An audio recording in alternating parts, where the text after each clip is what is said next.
मित्रों, मैं एनडीए की इस विशेष प्रेस वार्ता में मैं आप सबका स्वागत करता हूं। आज की हमारी जो प्रेस वार्ता है ये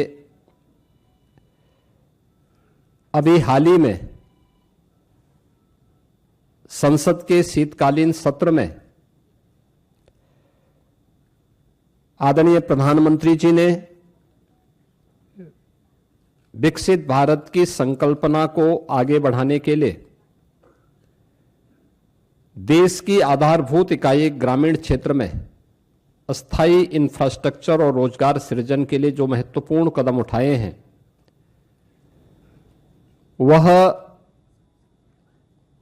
एक नए अधिनियम के रूप में, जिसमें विकसित भारत गारंटी फॉर रोजगार एवं आजीविका मिशन ग्रामीण एक्ट 2025 इस बात को लेकर के एक महत्वपूर्ण अधिनियम पारित हुआ है जो भारत के ग्रामीण विकास की दिशा से एक मील का पत्थर साबित होने जा रहा है।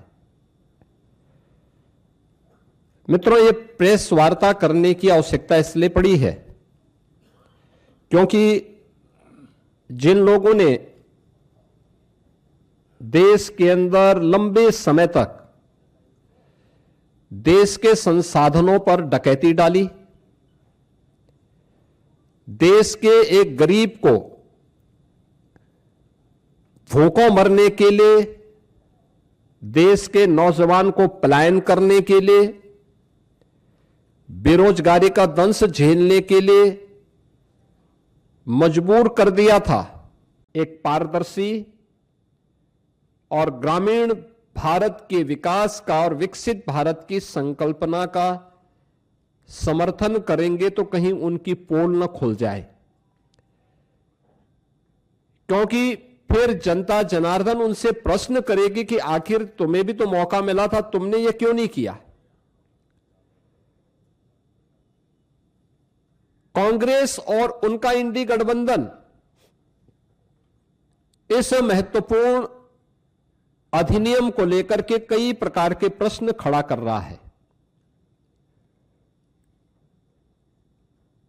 आश्चर्य होता है कि देश के हित में, श्रमिकों के हित में, किसानों के हित में, गांव के विकास के हित के लिए उठाए गए जिस महत्वपूर्ण कदम का समर्थन होना चाहिए, जिसका स्वागत होना चाहिए और आदरणीय प्रधानमंत्री जी के प्रति, एनडीए के प्रति जिस इंडी गठबंधन को आभार व्यक्त करना चाहिए, आभार व्यक्त करने की बजाय वह भ्रष्टाचार को प्रोत्साहित करने के अपने पुराने कारनामों को ही खुल के समर्थन कर रहा है। बीपी जी रामजी एक्ट 2025, अगर हम इसकी उन विशेषताओं को देखेंगे, एक पारदर्शी प्रक्रिया, रोजगार सृजन की अधिक गारंटी और ग्रामीण क्षेत्र में अस्थायी परिसंपत्तियों के निर्माण के लिए यानी ग्रामीण इंफ्रास्ट्रक्चर में वृद्धि करने के लिए एक महत्वपूर्ण अधिनियम पारित हुआ है और यह विकसित भारत की आधारशिला बनेगी। विकसित भारत की आधारशिला बनेगी। विकसित भारत का लक्ष्य तभी साकार हो सकता है जब राज्य विकसित होंगे। राज्य विकसित तब होंगे जब हमारी आधारभूत इकाई गांव है ये विकसित होंगे। ग्रामीण अर्थव्यवस्था को जब हम सशक्त बनाएंगे, किसान हमारा आत्मनिर्भर होगा, श्रमिक को सामाजिक सुरक्षा और उसको सम्मान सुनिश्चित होगा, तब विकसित भारत की संकल्पना आगे बढ़ेगी। और उसी विकसित भारत की संकल्पना को आगे बढ़ाने के लिए उठाया गया एक महत्वपूर्ण क्रांतिकारी कदम है। मैं इसका स्वागत करता हूं और आदरणीय प्रधानमंत्री जी के प्रति उत्तर प्रदेश वासियों की ओर से हृदय से आभार भी व्यक्त करता हूं। मित्रों, यह नया कानून बनना इसलिए आवश्यक था क्योंकि जिस मनरेगा की चर्चा कांग्रेस और उसके सहयोगी दल आज ढोल पीट करके कर रहे हैं, हमें उनकी उन विफलताओं की भी चर्चा करनी चाहिए और उसके बारे में भी सोचना चाहिए। खासतौर पर अधूरी और अस्थायी परिसंपत्तियां जिनका कोई दीर्घकालीन लाभ नहीं, फर्जी जॉब कार्ड, फर्जी हाजिरी, भुगतान में कटौती जैसे व्यापक भ्रष्टाचार की शिकायतें हर एक जनपद से और हर ग्राम पंचायत से ये सुनने को मिलती थी। कमजोर सोशल ऑडिट और शिकायत के निवारण की भी कमजोर व्यवस्था, प्रशासनिक क्षमता की बाधाएं, मजदूरी में देरी जैसी समस्याएं इसमें लगातार चलती गई। खेती के मौसम के समय किसानों को मजदूर की संकट देखने को मिलते थे और एक श्रमिक जो ईमानदारी से काम कर रहा है जब उसको काम की आवश्यकता है तब काम की गारंटी नहीं मिल पाती थी, और अगर उसने काम भी किया है तो उसको परिसंपत्तियों के निर्माण का एक अस्थायी मैकेनिज्म इस योजना से बनाने में पूरी तरह विफल रही हैं। और इसलिए अब नए संशोधन में रोजगार की गारंटी 100 दिन से बढ़ाकर के 125 दिन किया गया है। साप्ताहिक वेतन यानी साप्ताहिक भुगतान होगा। ऐसा नहीं कि महीनों और वर्षों लग रहे हैं, अब हर सप्ताह लेबर ने काम किया तो साप्ताहिक उसे भुगतान होगा, और देरी होगी तो इसका मुआवजा भी देना होगा, यानी उसके लिए अतिरिक्त तो उसको ब्याज देना होगा। समय पर काम नहीं मिलने पर बेरोजगारी भत्ता अब कानूनी अधिकार हो गया है। यानी अगर कोई व्यक्ति कहता साहब मुझे काम चाहिए और काम नहीं दे रही है ग्राम पंचायत, तो उसके बदले में उसको भत्ता की गारंटी होगी।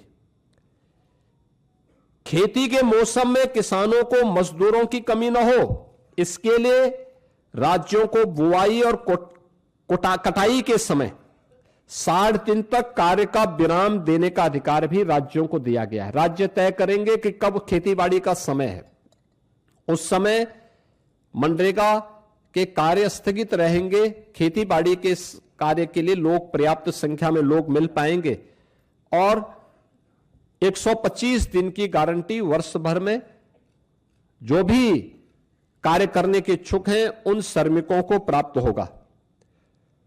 किसान और मजदूर दोनों के हित इसके माध्यम से सुरक्षित रखने की गारंटी दी गई है।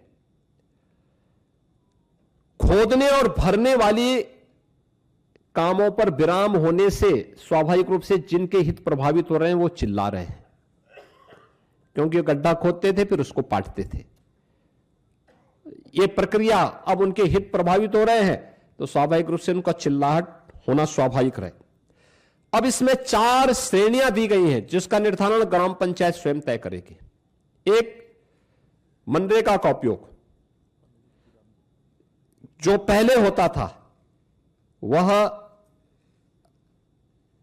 कोई अस्थायी परिसंपत्ति आप नहीं बना सकते थे, लेकिन अब विकसित भारत जी राम जी के माध्यम से हम अस्थायी संपत्ति का निर्माण कर सकते हैं, और उसके लिए 4 प्रकार के प्रायोरिटीज तय की गई, प्राथमिकताएं जो तय की गई, श्रेणियां, एक जल संरक्षण के लिए आप देख रहे होंगे ग्रामीण क्षेत्र में या शहरी क्षेत्र में अक्सर आप देखते हैं ग्रामीण क्षेत्र में बहुत सारे ब्लॉक को हमें वहां पर डार्क जोन ग्रुप के रूप में घोषित करना होता है, यानी रेन वाटर हार्वेस्टिंग की व्यवस्था, चेक डैम की व्यवस्था और उससे जुड़ी हुई अन्य सुविधाओं की को वहां पे गांव में वो क्रिएट कर सकता है। ग्रामीण बुनियादी इंफ्रास्ट्रक्चर के माध्यम से वह इन चीजों को वहां पे विकसित कर सकता है। सड़क, नाली, इन सब का विकास कर सकता है। आजीविका संबंधी इंफ्रास्ट्रक्चर को भी इसके माध्यम से क्रिएट कर सकता है। खेल का मैदान बना सकता है, ओपन जिम का निर्माण कर सकता है। गांव के पास पैसा है, गांव के पास लैंड है, गांव की मार्केट मंडी बना सकता है। गांव में सड़कों पे जहां तहां जो मंडी बनी हुई है उसको हटाकर उसको व्यवस्थित रूप से दुकानें बनवा करके एक अच्छे खाली जगह पर उसको अस्थायी रूप से सड़क से हटा करके एक सिस्टम के साथ जोड़ सकता है, जिससे सुरक्षा की गारंटी व्यापार उस दुकानदार के पास भी हो जाएगी और साथ साथ गांव के पास एक इनकम का माध्यम भी हो जाएगा। इस प्रकार की उसको भी किया जा सकता है। और प्रतिकूल मौसम घटनाओं से निपटने और आपदा तैयारी हेतु भी विशेष कार्य किए जा सकते हैं। यानी बाढ़ प्रबंधन के लिए गांव से जुड़े हुए छोटे छोटे कार्य हैं, उसके लिए शासन पे उनको निर्भर रहना पड़ता है। अब इसके लिए निर्भरता की आवश्यकता नहीं, ये सारी चीजें वहां पर उपलब्ध। आप इस विकसित भारत जी राम जी की इस स्कीम के माध्यम से इस अधिनियम आपको ये गारंटी दे रहा है। टेक्नोलॉजी को कानूनी अधिकार के रूप में अब शामिल इसके माध्यम से किया गया है। बायोमेट्रिक उपस्थिति, geo tagging, satellite imaginary, real time mobile app monitoring और EI से निगरानी और सीधे डिजिटल भुगतान। यानी अब हाजिरी भरने की औपचारिकताएं नहीं होंगी। अब जो भी होगा बायोमेट्रिक उपस्थिति के माध्यम से होगी, जियो टैगिंग के माध्यम से होगी, सैटेलाइट इमेजनरी के माध्यम से अस्थायी परिसंपत्ति का निर्माण हुआ है कि नहीं हुआ है, real time mobile app monitoring भी होगी, EI टूल का भी इस्तेमाल वहां पे हो सकता है और सीधे डिजिटल भुगतान DBT के माध्यम से हम श्रमिक के खाते में सीधे पैसा भेजेंगे, ये इसके माध्यम से होगा। फर्जी नामों पर पैसा उठाने का खेल अब हमेशा के लिए बंद। आपने देखा होगा इससे पहले समाजवादी पार्टी के समय में सोनभद्र में मनरेगा का भयंकर घोटाला हुआ था। CBI की इंक्वायरी उस समय उसकी चल रही है। यह भी उनके समय में लगातार होता रहा है। 6 माह में अनिवार्य सोशल ऑडिट। मेरा मानना है कि कुल आवंटन में वृद्धि करके राज्यों को इस मनरेगा की तुलना में अगर इस नई स्कीम के माध्यम से आप देखेंगे तो विकसित भारत जी राम जी के माध्यम से 17,000 करोड़ रुपए अधिक धनराशि इसके माध्यम से प्राप्त हो सकती है। इसमें राज्यों को, यानी इससे पहले होता क्या था मनरेगा में, जिन राज्यों में श्रमिक कम है, जिन राज्यों में गरीबी कम है, उन राज्यों में पैसा ज्यादा जाता था क्योंकि फर्जी भुगतान होता था।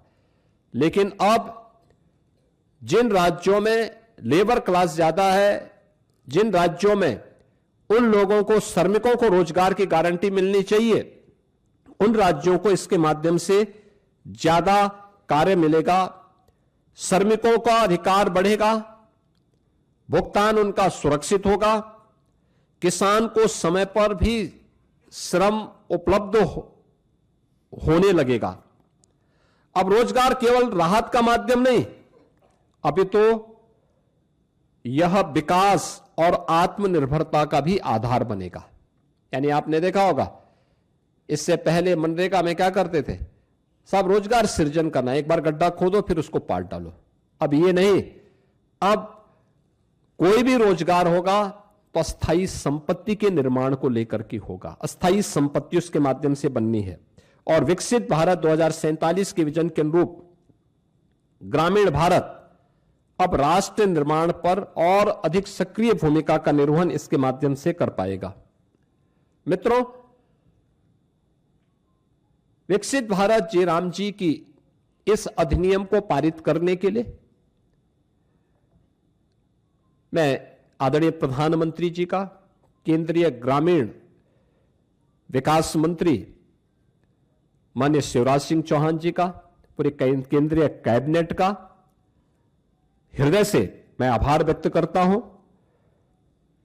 और मैं इसलिए भी धन्यवाद देना चाहूंगा कि उत्तर प्रदेश जैसे राज्य को इससे काफी लाभ होगा और उत्तर प्रदेश सरकार इस कानून को पूर्ण संवेदनशीलता के साथ, पारदर्शी तरीके और प्रभावशीलता के साथ उत्तर प्रदेश में हम लागू करके रोजगार की एक नई गारंटी के साथ प्रदेश के अंदर हम लागू करेंगे।